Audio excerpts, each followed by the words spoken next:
Outside of Time Episode 2. In the previous episode, Xu Qing discovered a mysterious purple crystal capable of preserving the dead and rapidly healing the living.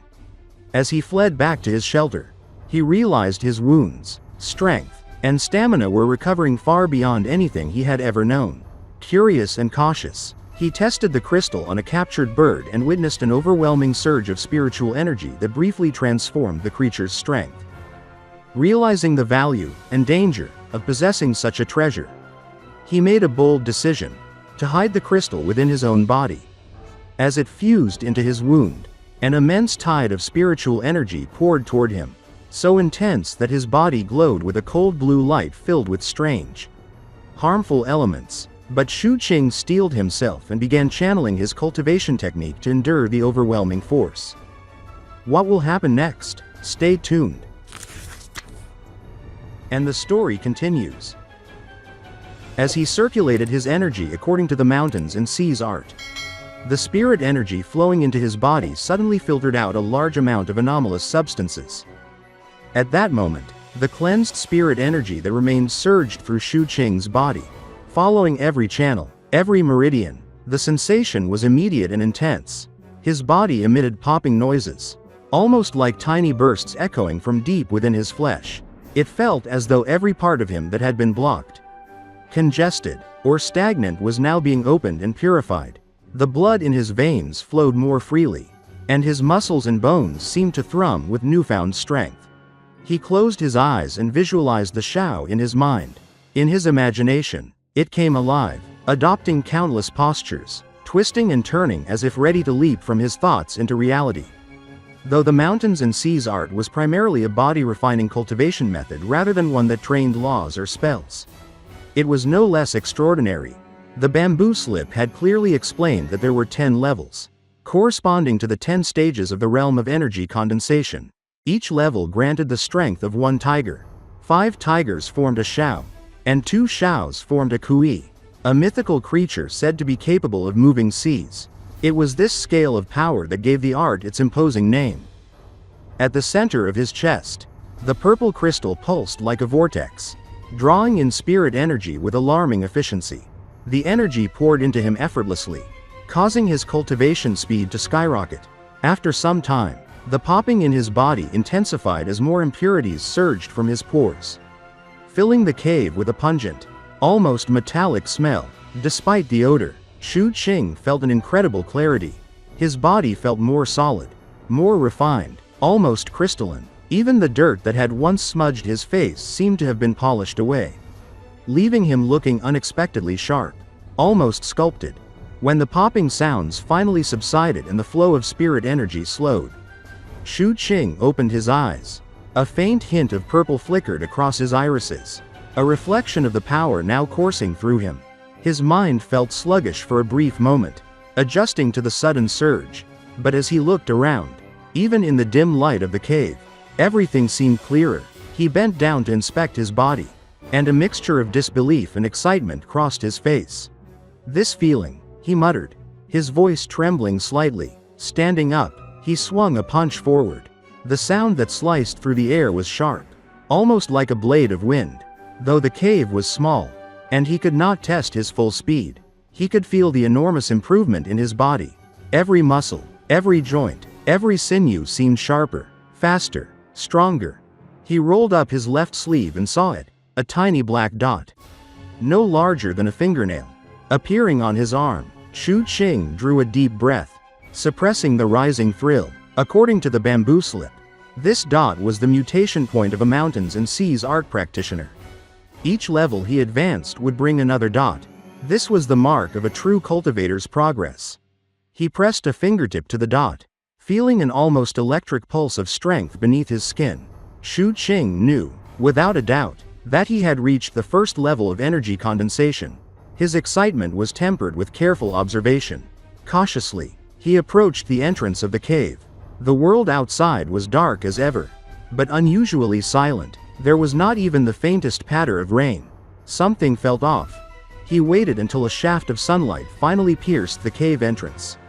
The light reflected in his black pupils, illuminating his world like it had been waiting for him all this time. Xu Qing stepped forward slowly, letting the warm rays wash over him. For the first time in what felt like forever, he felt the gentle awakening of his spirit under the sun's warmth. Emerging from the cave, Xu Qing lifted his head. The sky, once shrouded in thick, oppressive clouds, was now bright and radiant. The sun's golden glow spread across the city, bathing it in a resplendent light, as if life itself had been restored to a place that had long been forgotten. Yet, the city bore the scars of calamity. Collapsed buildings, greenish-black corpses, and blood-colored puddles revealed the horror that had unfolded. Xu Qing's gaze darkened as he took in the devastation. He had lived outside the city in the slums for 6 years and had longed to be here. Now, he realized that survival and growth had come at a staggering cost. Despite the overwhelming destruction, Xu Qing remembered his gains: the cultivation art, the purple crystal, his own survival. Silently, he began moving among the corpses. One by one, he carried them to a public square, stacking them into small mountains. Some bodies were whole, others crushed or torn apart. His hands moved methodically, guided by a sense of duty rather than emotion. Once the square was filled, Xu Qing lit a fire. The anomalous substances within the bodies caused the flames to burn higher and hotter than normal, producing thick black smoke that spiraled toward the sky. He lingered, gazing at the flames as if communicating silently with those who had passed. Then he moved to another area, repeating the process until multiple columns of smoke dotted the city, each a solemn tribute to the dead. As the first sunlight streamed over the city, the only sign of life besides the sun was the black smoke rising from the burning bodies. The morning glow, once golden, now mingled with an undertone of sorrow and helplessness. The smoke cast long shadows, like tears that stained the ground. The final column of smoke rose where Xu Qing had discovered the purple light. Here, he placed the body of the old man from the medical shop.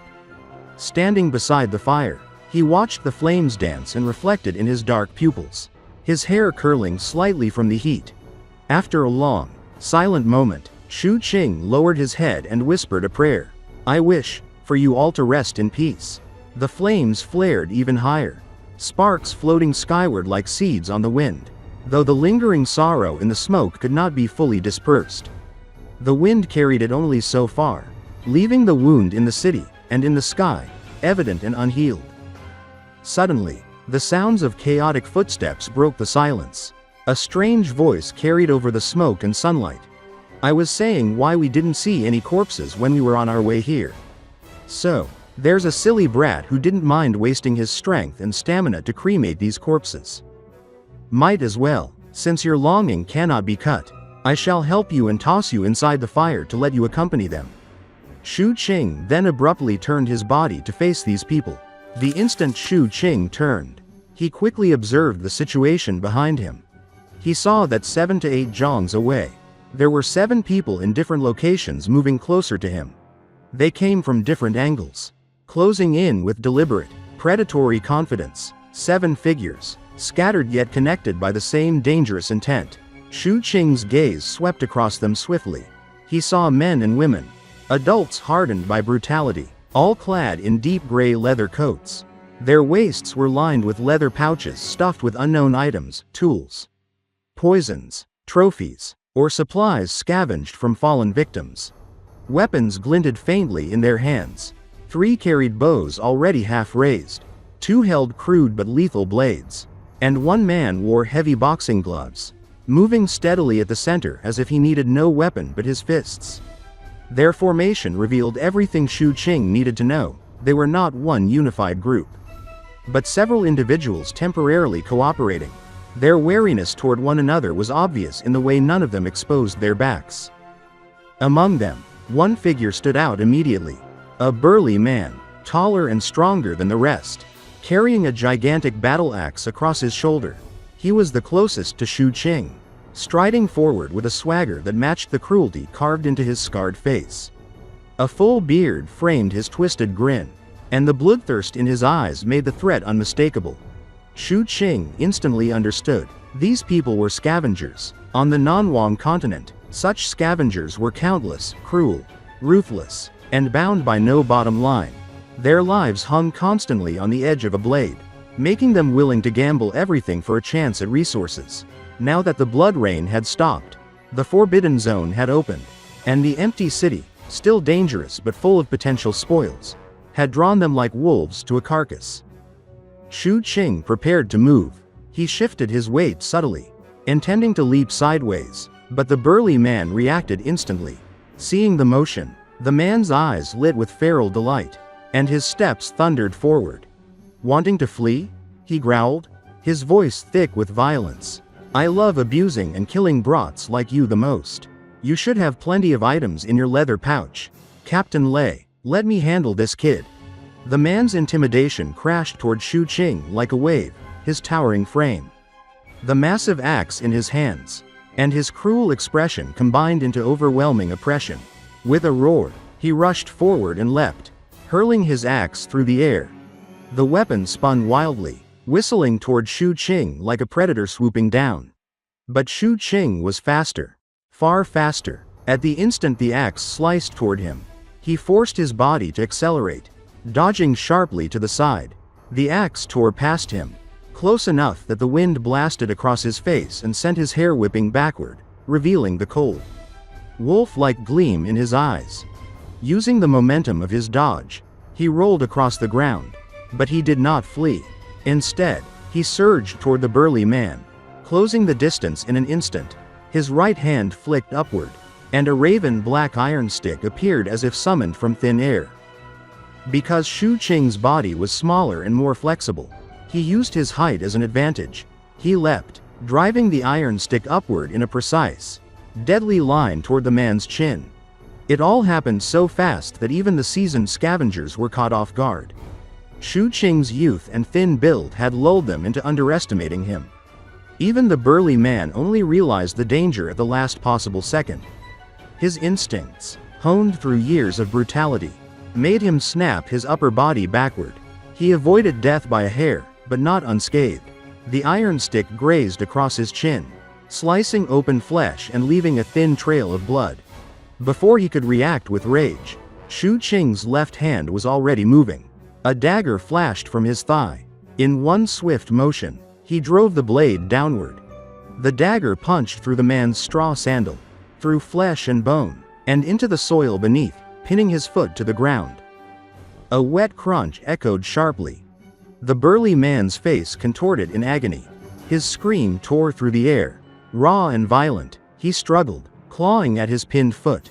But before he could retaliate, Xu Qing was already gone, darting behind a broken bunker. He crouched low, concealed by flickering shadows, the flames of the burning corpses casting shifting patterns across his face. His gaze, sharp and animalistic, never wavered from the scavengers. Everything had happened in mere moments, so fast that the other scavengers were only now reacting. Their eyes grew fierce, especially the archers, who drew their bows tighter, their killing intent sharpening. But Xu Qing's focus was already elsewhere. He ignored the screaming man still trying desperately to pull the dagger from his foot. Instead, he scanned the three archers and then fixed his attention on the old man standing at the center.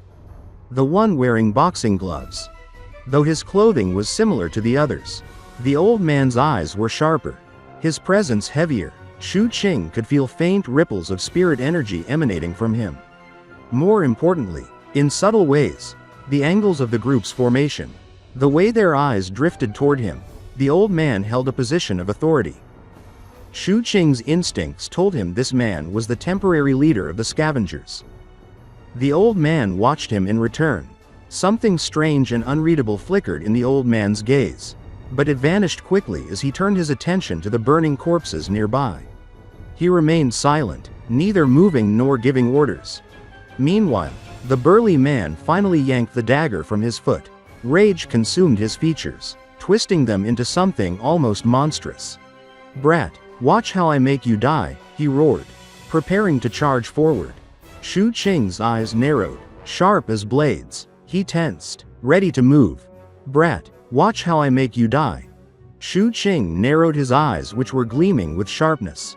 Just when he was about to act, an aged voice calmly rang out at this moment. "Enough." This single word was filled with intimidation, causing the burly dude who was roaring to halt his steps. He then turned his head toward the speaker. The voice belonged to the old man wearing boxing gloves, the one Xu Qing had observed earlier. His presence carried a calm but undeniable authority, and the simple command caused the raging, muscular man, Broken Ox, to falter mid-step. Even in the tension of the moment, his massive shoulders tightened, and his cruel eyes flicked with lingering malice toward Xu Qing. That kid should be a lucky survivor from the slums outside. The old man continued, his voice steady, unyielding. Since the gods have spared him, you should not act against him. Let us leave. The burly man's expression darkened, a storm of disbelief and frustration brewing in his features. He had felt the power and speed of Xu Qing and knew, if he attacked seriously, he could have ended the boy in a matter of breaths. Yet, the calm, unshakable presence of the old man forced him to pause. But, he started, only to be interrupted by a cold glance. Do you need me to repeat myself? The old man asked softly. Yet every syllable dripped with the weight of command. The burly man's jaw tightened. He finally lowered his head in reluctant obedience. But not without one final, piercing glance at Xu Qing. A flicker of murderous intent burned behind his eyes. A promise that the boy's safety was only temporary. With a heavy, begrudging turn, he followed the old man, limping slightly from his earlier injury. Xu Qing watched them retreat. He remained behind the bunker, his senses alert. The killing intent from Broken Ox was tangible, almost pressing against him like the weight of stone. But Xu Qing's eyes narrowed with calm determination. He understood the man's patience and greed. They would bide their time, waiting for an opportunity. As the scavengers moved tens of zhang away, the old man stopped abruptly. Xu Qing's heart rate quickened, unsure if he was being observed. The old man's gaze lingered on him, though whether it was the boy or the flames from the burning corpses that held his attention, Xu Qing could not tell. Then, after a long, deliberate pause, the old man spoke, his tone even and measured. Kid, are you willing to leave here with me? Xu Qing froze. The emphasis on me struck him immediately. It was not an offer from the group, but a personal invitation. Silence stretched across the space between them, the tension almost tactile. Xu Qing's gaze swept across the remaining scavengers, noting the burly man's lingering anger, the subtle distance maintained by the others, and the patient stance of the old man. Tens of breaths passed before Xu Qing finally reacted. A strange light flickered in his eyes as he slowly stood. Remaining silent, he began to move toward them, each step deliberate, careful, showing no rush but no hesitation either. The old man smiled faintly and resumed walking, his movements unhurried, his patience infinite. The others cast sharp, assessing looks at Xu Qing but did not intervene. He followed, blending into the group without revealing his intent, learning as they moved through the ruined city. Throughout the day, Xu Qing observed their methods. They scavenged with efficiency, collecting valuables, checking hidden caches, and evaluating risks. From this, he learned the burly man's nickname, Broken Ox. The man's sharp, calculating glances were frequent, tempered by the old man's presence. Yet Xu Qing could see the suppressed fury and the underlying greed. Broken Ox carried more than his share, hunting every corner for extra loot, ignoring fatigue and injury alike. Xu Qing had noted this. He had learned early that greed was both a weapon and a weakness. During the day, he acted submissively, offering help and guidance. He pointed out hidden stashes, helped them navigate collapsed streets, and moved with the humility of someone dependent on their protection. All of it lulled the scavengers into a false sense of security, making them underestimate his sharpness, his judgment, and his cunning. Broken Ox, carrying more than he could bear, overreached repeatedly. His stamina eroded faster than the others, each step growing heavier, his breaths ragged, his movements slower and more strained. By the time they reached the outskirts of the city lord's residence, Xu Qing deliberately avoided leading them there. He remembered the old man's earlier guidance and acted carefully, choosing not to reveal potentially dangerous areas. As night approached, the group finally left the city. They set up camp in the slums outside, their movements precise and practiced. 6 tents were arranged quickly, the two blade wielders sharing one, while the others remained alone. Incense burned at the entrances. Powders were scattered to deter mutated beasts and strange creatures. And soon the scavengers withdrew into their tents, leaving only the flickering fires to illuminate the area. Captain Lei, the old man, acknowledged Xu Qing's efforts. He tossed a sleeping bag to the boy, explaining quietly, lighting the incense can dispel the mutated beasts, and the powder can stop the bizarre existences from coming nearer. Given your contribution today, Broken Ox won't dare to target you while I am here. This place can still be considered safe. Xu Qing made no reply. He cast a deliberate glance toward the old man's tent, then entered his sleeping bag.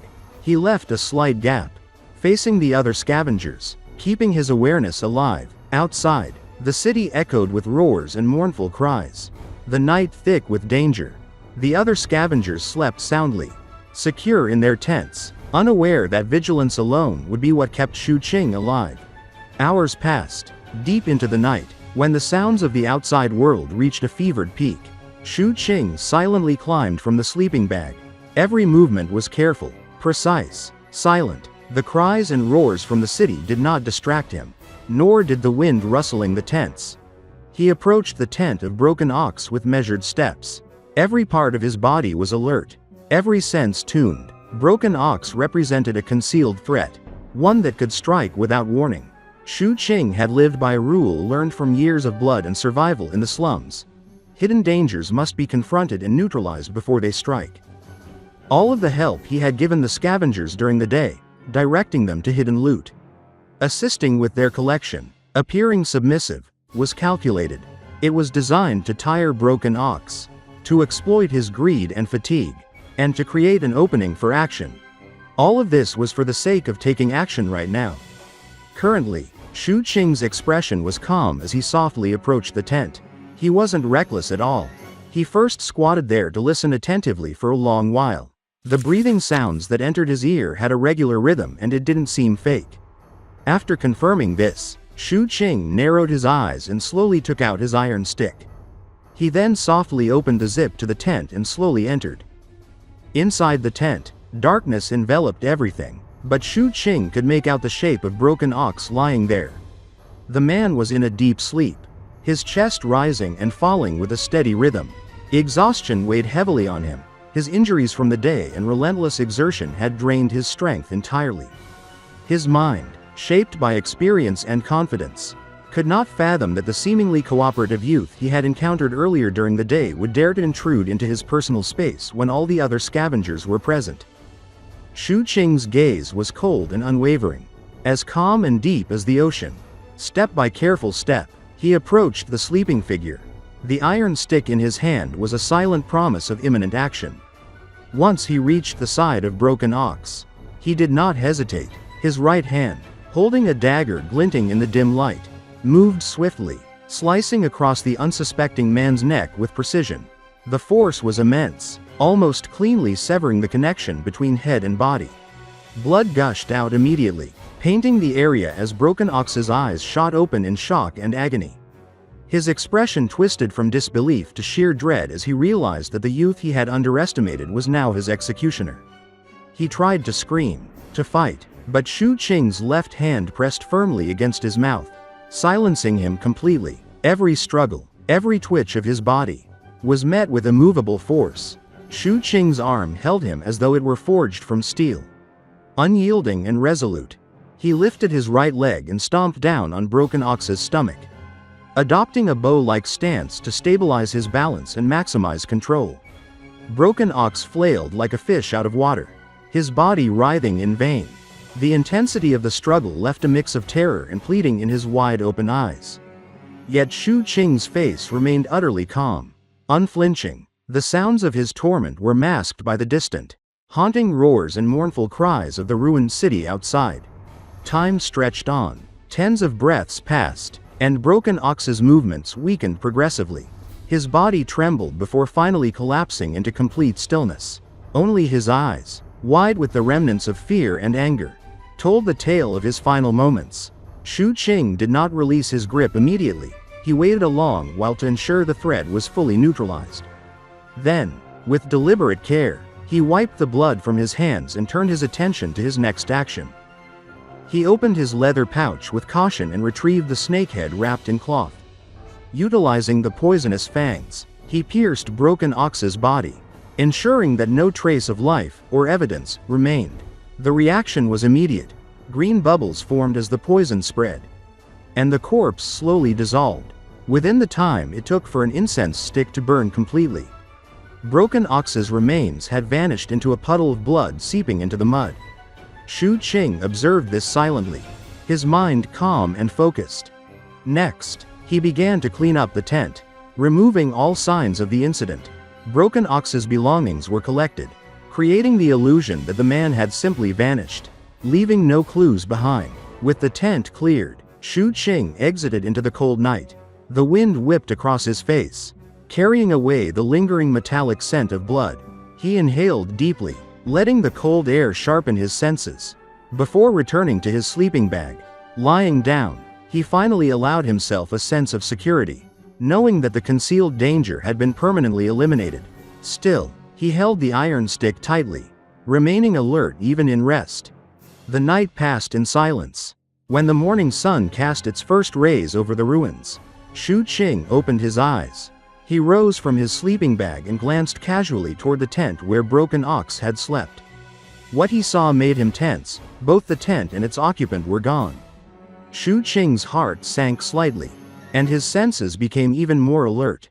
Soon, the remaining scavengers began emerging from their tents. Puzzled by the disappearance, they searched briefly but found no clues, realizing only that Broken Ox had vanished in the night. His departure was attributed to greed, to a sudden whim, or to some secretive reason known only to himself. In the transient, dangerous environment of the Forbidden Zone, such disappearances were not unusual. The group eventually abandoned the mystery. Their temporary alliance dissolved into practicality. Broken Ox was a loner, and the others had no obligation to investigate further. Though a few glanced at Xu Qing with curiosity, none could reasonably connect him to the disappearance, and they quickly moved on with their own agendas. Only the old man, Captain Lei, cast a meaningful glance at Xu Qing as he returned the boy's sleeping bag. His eyes carried silent questions and subtle judgment. Calmly, he spoke. "Now, are you still willing to leave with me?" The question carried layers of meaning, causing Xu Qing to pause in silence. He surveyed the ruined city, the evidence of calamity all around, and finally looked back at the old man's figure moving ahead. After a moment of thought, he followed, his steps gradually gaining purpose and determination. The group, now 6 scavengers and 1 young boy, marched together under the sunlight. Their shadows stretched long across the ground, echoing the gravity of the journey and the aftermath of survival. The wind gusted past them, carrying away the tension, the regret, and the unspoken fears that lingered in the Forbidden Zone. "This is a calamity of the gods. The entire city was annihilated," one scavenger murmured. "There's another Forbidden Zone in this world," another added, their voices filled with awe and fear. "This cannot be counted as anything much. Have you guys heard the story? About 7 to 8 years ago, a major city in the northern region, the god opened its eyes, glanced over it, and the city vanished completely, as if it never existed." The conversation faded into whispers, carried by the wind. Xu Qing remained silent, his gaze forward, listening to every word yet focused on his own path.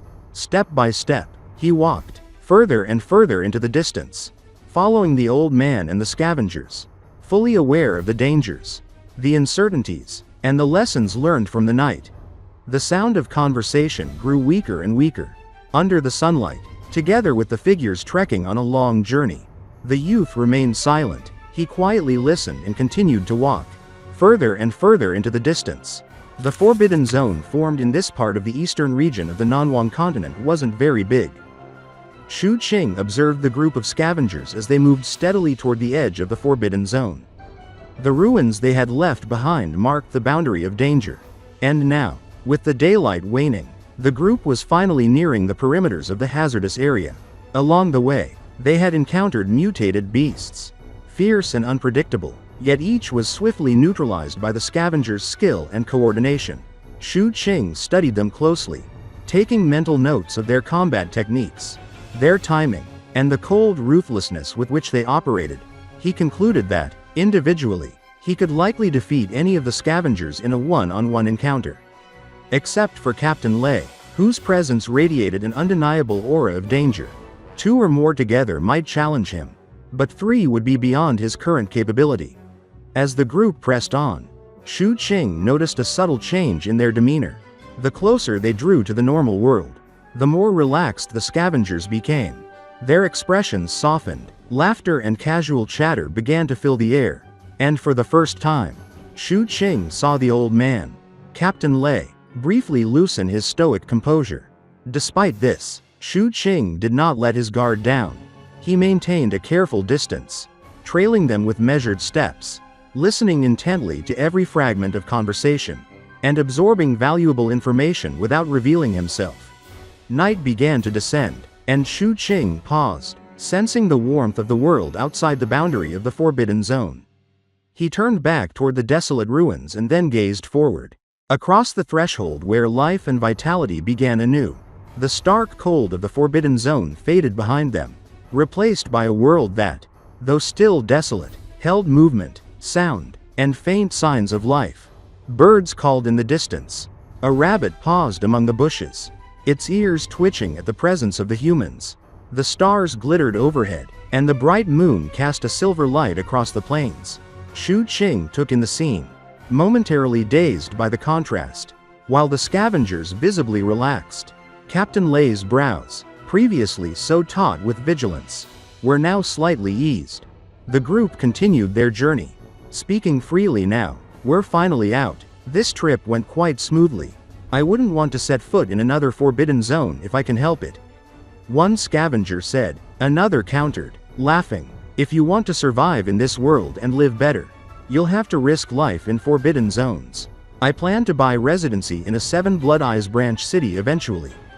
The conversation revealed names and places Xu Qing had never encountered: 7 Blood Eyes, Purple Earth, and even Wanggu.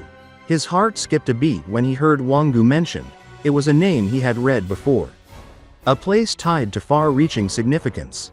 The discussions between scavengers carried hints of ambition, rivalry, and strategy. Arguments flared briefly over the feasibility of reaching the Wanggu Continent. But Captain Lei, as always, observed quietly. Finally, Captain Lei broke the silence.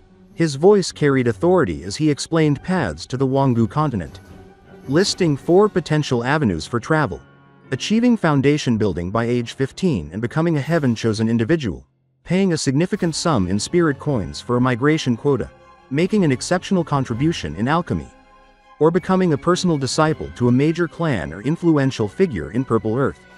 7 Blood Eyes, or the Litu sect. Then, almost as an afterthought, he mentioned a 5th method, one that caused the scavengers to fall silent: becoming a treasure nurturer. Xu Qing's eyes narrowed at the term, recalling childhood companions who had been taken away to serve as living tools to nurture magic treasures, sacrificing their bodies to power objects of great power. Hesitating, he asked Captain Lei quietly to explain further. The old man's explanation was measured and deliberate. Treasure nurturers used their bodies to nourish magic treasures, cultivating unique techniques while reducing the buildup of anomalous substances in the artifacts. This allowed continued use of the treasures, but at a deadly cost. Their bodies would deteriorate over time, ultimately leading to death. Xu Qing absorbed the weight of this knowledge, his mind silent for a long moment. Around him, the scavengers continued walking in quiet reflection, the discussion of treasure nurturers casting a shadow over their previously lively banter. Eventually, the group reached a stretch of plains where Captain Lei decided to set up camp. Unlike the makeshift arrangements within the Forbidden Zone, this campsite was more permanent. Tents were pitched carefully, and a campfire was lit, radiating warmth into the cool night air. The scavengers began roasting food, filling the air with the scent of cooking meat. Xu Qing, sitting at a distance, carefully chewed on a piece of tough jerky, forcing himself to eat sparingly. Noticing this, Captain Lei approached and tossed him a leather pouch containing 3 hot buns. Xu Qing's eyes widened in gratitude, and he whispered a quiet, "Thank you, Captain Lei offered no further words, simply returning to his place beside the fire. The other scavengers noticed the gesture. "Captain Lei, why treat this kid so well?" one asked. Lei smiled faintly, replying, "We are all pitiful people. Since our fates have intertwined, I help where I can." Xu Qing hesitated, taking small bites, observing the others, ensuring it was safe before finally allowing himself to eat fully. He saved one bun, treating it like a treasure, careful not to waste it. Night deepened, and one by one, the scavengers returned to their tents. Captain Lei, as he had done previously, handed Xu Qing a sleeping bag. "This is a gift for you," he said calmly. Xu Qing asked why, and Lei simply replied, "There is no reason. If you feel grateful, you can repay me with food in the future." The boy asked what the old man liked to eat. "Snakes. They are not unpleasant," Lei answered lightly before entering his own tent. Xu Qing held the sleeping bag close, reflecting on the day and the lessons it had brought. He did not sleep immediately but circulated the mountains and seas art with eyes closed, cultivating diligently despite the chill. He reminded himself that he was 14 and that achieving foundation building before 15 remained a crucial goal. Over the next 5 days, Xu Qing followed the scavengers across mountains and plains, observing as 3 of them left midway, confirming his assessment that their alliance was temporary. By the 7th day, after the remaining 2 blade-wielding scavengers departed, only Xu Qing and Captain Lei remained. At the foot of a mountain, the boy sat near the campfire, taking small bites of bun, while Captain Lei spoke with measured gravity. "Kid, tomorrow at noon, we will reach my residence. It is also a campsite where scavengers gather. These camps are often located next to forbidden zones. The zone on that side of the mountain is far more dangerous than the rudimentary one you previously encountered. Ferocious beasts, hazardous terrain, and dense anomalous substances make it lethal to outsiders. Even I can survive there for only 7 days at most. However, it produces 7-leaf grass, essential for refining white pills. White pills neutralize anomalous substances in the body, and many come here to acquire the grass. Outsiders often pay native scavengers to gather it instead of venturing themselves." Captain Lei's gaze met Xu Qing's, and he continued, his voice slow and deliberate. "Do you understand what I mean?" Xu Qing nodded slowly. "You mean the native scavengers are people who will do anything for money?" Captain Lei's expression shifted slightly in surprise. "Partially correct. The rule in scavenger campsites is simple: survival of the fittest. Strength reigns above all, yet, it is also a place of residency, with a marketplace and occasional merchants. Housing is valuable, and newcomers cannot enter freely. For an unfamiliar face to gain residency, they must prove themselves in a beast fight. If you pass it successfully, I can allow you to stay at my place for a fee," said the old man slowly as he looked at Xu Qing. In this episode, we saw Xu Qing navigating the dangerous and mysterious world of the Forbidden Zones. From narrowly escaping the city's perils, observing the scavengers' habits, to carefully eliminating threats like broken ox, he demonstrated both courage and intelligence. We followed him as he gained insight into the ruthless survival rules of scavenger campsites, learned about treasure nurturers, and discovered the paths that could lead him to the Wanggu Continent. Throughout this episode, we saw Xu Qing grow in skill, awareness, and determination, steadily preparing himself for the greater challenges ahead. What happens next? Stay tuned for the next episode of Outside of Time.